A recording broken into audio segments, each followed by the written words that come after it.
فضائل اعمال سے فضائل درود نکالنے کی وجہ کیا ہے؟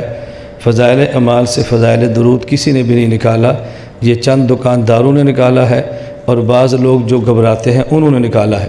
اس لیے میں تبلیغ والوں سے کہتا ہوں کچے تبلیغی نہ بنے، پکے تبلیغی بنے، اور آپ یہ عہد کرو کہ ہم اس فضائل اعمال کی تعلیم کرائیں گے جس کے ساتھ فضائل درود بھی شامل ہے انشاءاللہ۔ آپ نیت فرماتے ہیں؟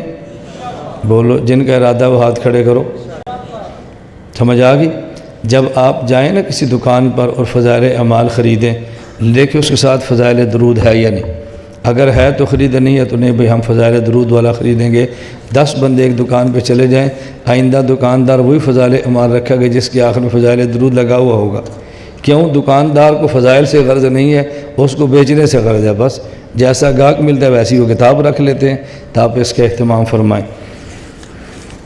اور یہ ہمارے یہاں بات غلط مشہور ہے کہ تبلیغ والے فضائل درود کی تعلیم سے منع کرتے ہیں، یہ بات بھی ٹھیک نہیں ہے۔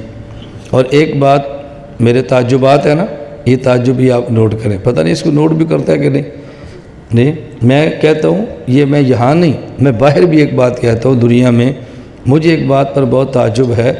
حضرت شیخ الحدیث زکریا رحمۃ اللہ علیہ حکایات صحابہ لکھے تو ٹھیک ہے، فضائل نماز لکھے تو ٹھیک ہے، فضائل قرآن لکھے تو ٹھیک ہے، فضائل رمضان لکھے تو ٹھیک ہے، فضائل ذکر لکھے تو ٹھیک ہے، فضائل حج لکھے تو ٹھیک ہے، فضائل صدقات لکھے تو ٹھیک ہے، اور فضائل درود لکھے تو گمراہ ہے۔ بھئی جب ایک آدمی گمراہ ہے تو اس کی باقی کتابیں پڑھنا کیسے ٹھیک ہے؟ اور اگر آدمی صحیح العقیدہ ہے تو اس کی یہ کتاب ٹھیک کیوں نہیں ہے؟ وہ اس پر مجھے بہت تعجب ہوتا ہے۔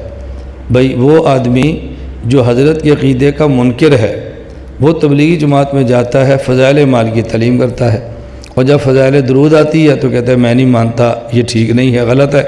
تو غلط آدمی کی کتاب کی تعلیم کرانا کیسے جائز ہوگا؟ اگر حضرت شیخ الحدیث زکریا رحمۃ اللہ علیہ ٹھیک ہیں تو آپ کی ساری کتابیں ٹھیک ہیں، اور اگر ایک ان کا عقیدہ ٹھیک نہیں ہے تو گمراہی تو ایک عقیدے کی وجہ سے بھی آ جاتی ہے نا۔ اللہ ہمیں یہ بات سمجھنے کی توفیق عطا فرمائے۔